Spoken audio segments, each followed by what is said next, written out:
Hello ladies, gentlemen, boys, girls, innies, outies and in-betweeners. My name's Dan and welcome back to another PAP Reports. Today is Friday the 13th of March 2020. I hope your day has been bad luck free. Unfortunately, the same can't be said for the following. Drew Cooper, a former police service of Northern Ireland constable of Greenhill Drive, Ballymoney, has been convicted of being, you guessed it, a bit of a perv, after admitting 2 counts of sexual assault in February and April 2016 and 1 count of recording a person doing a private act between May 2015 and January 2016. Cooper was at the time a serving constable but was retraining as a masseur. Cooper opened a massage service from his home called KneadU. During one massage, Cooper pulled down a woman's underwear in order to massage her ass. The woman said she thought it unusual but didn't challenge him because he had professional certificates.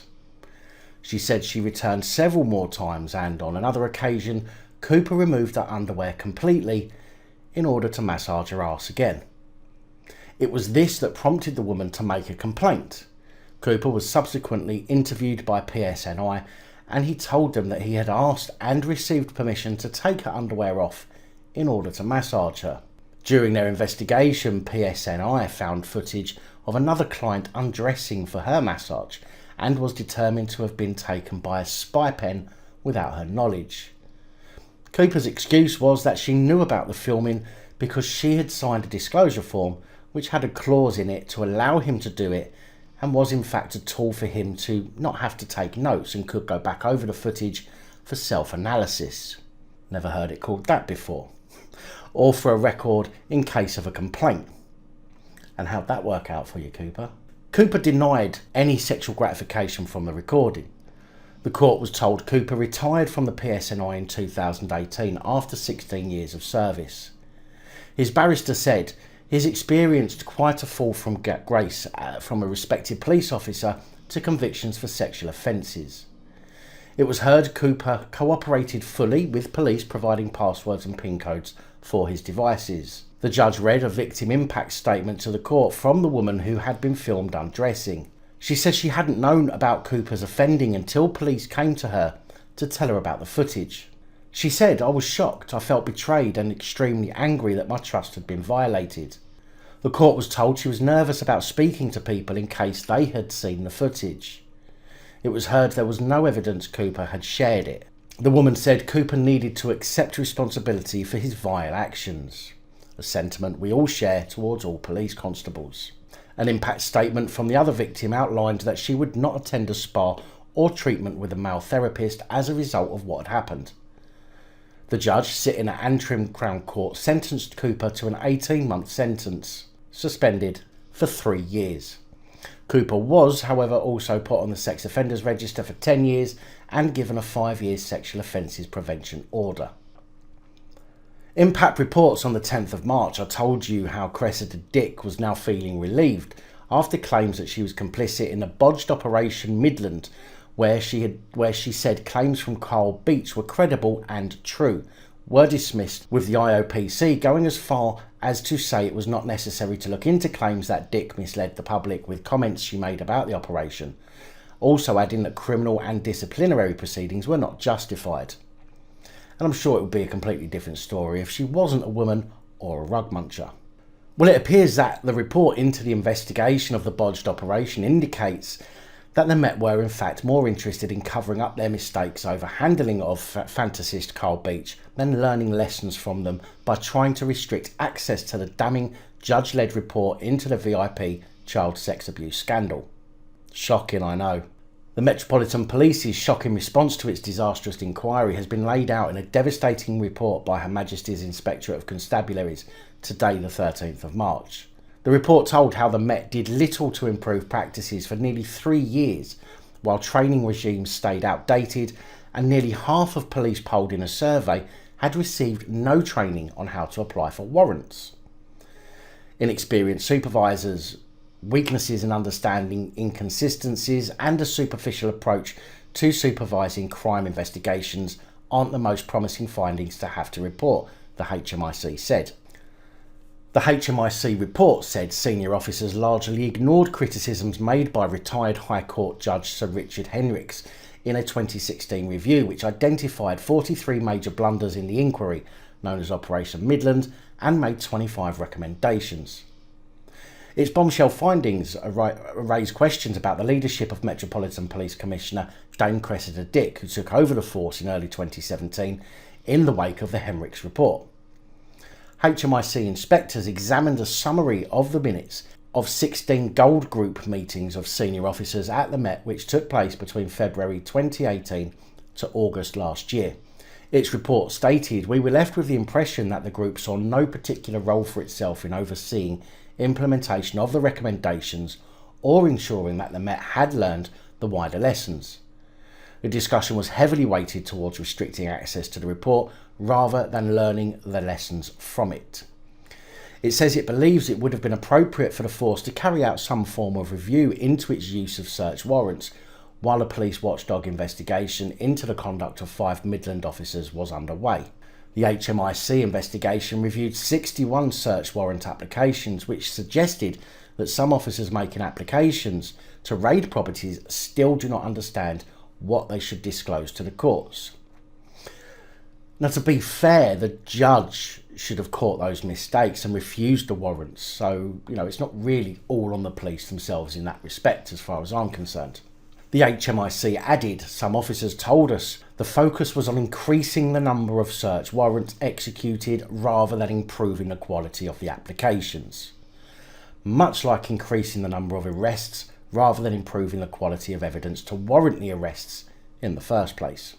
Scotland Yard said yesterday that it noted the criticism in the Inspectorate report that despite some initial good work, more could have been done after Sir Richard's report was received. However, the Met was deliberately cautious so as not to impact on an ongoing criminal investigation into Beech by Northumbria Police or the independent investigation by the Independent Office for Police Conduct into the conduct of our officers, it added. More excuses, but I doubt it will make a difference. As I said earlier, it's unlikely that Dick, being a woman and a lesbian, will be reprimanded for the failures because, well, she's a woman and she's a lesbian. Another report starring Her Majesty's Inspectorate, this time into Sussex police custody. An inspection was carried out between the 4th and the 15th of November 2019 throughout Brighton, Worthing, Eastbourne, Chichester, Hastings and Crawley police stations. This inspection led to a report which was published on the 5th of March, which found that 4 years after its 2016 investigation and subsequent report, some recommendations had still yet to be met. These included identified ligature points across the estate which could pose as a risk to detainees, although other measures are in place to mitigate these, and outdated CCTV with little privacy provided for when detainees are using the toilet. However, mainstream media will of course be told to report on the positive things rather than concentrate on the things that would show the police in a bad light. For example, there is zero explanation as to why 4 years after an official report with recommendations has been made, that not all of the work has been done. But then again, it's just like the mainstream media reporting on how many deaths have happened due to coronavirus, rather than focusing on the amount of people who have simply got through it. It simply doesn't fit the narrative. Sussex Police and Crime Commissioner Katie Bourne said, "We welcome external scrutiny and the findings from this inspection have spearheaded a new working group in Sussex Police to address causes for concern, and many already rectified.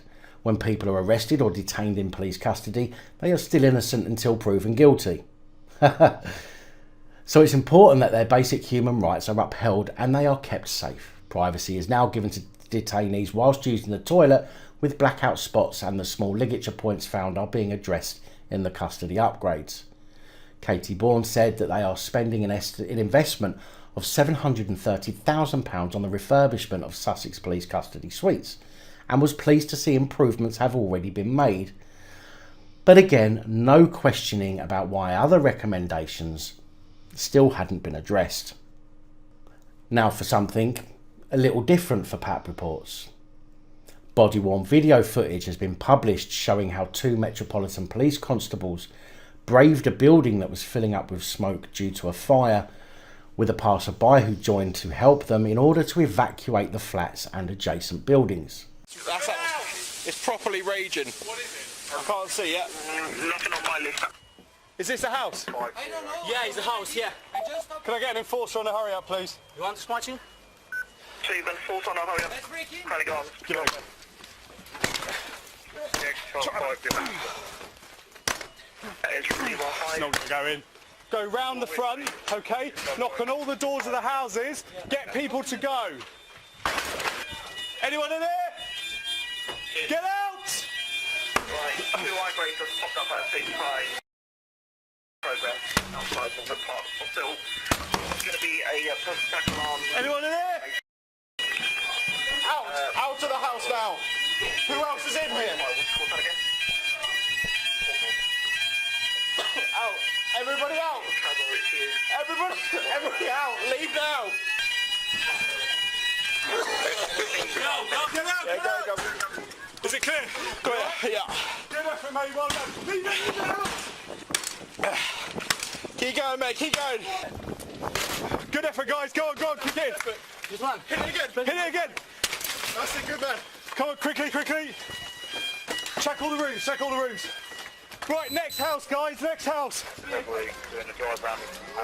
Come on, guys. Stay calm. Anyone in here? Guys, let's go. Come on. Let's go. No time to get anything. Let's just get out of here, yeah? To the right.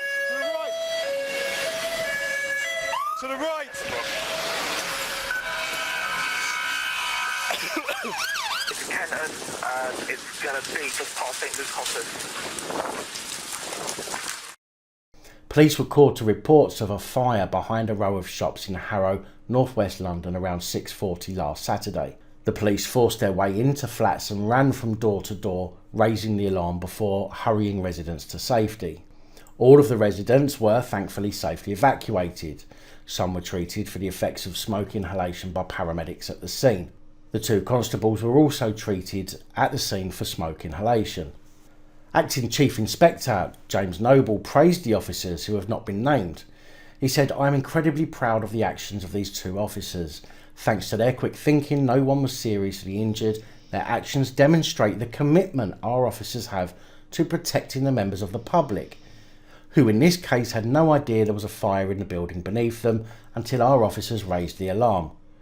My thanks as well to the brave member of the public who assisted my officers," he added.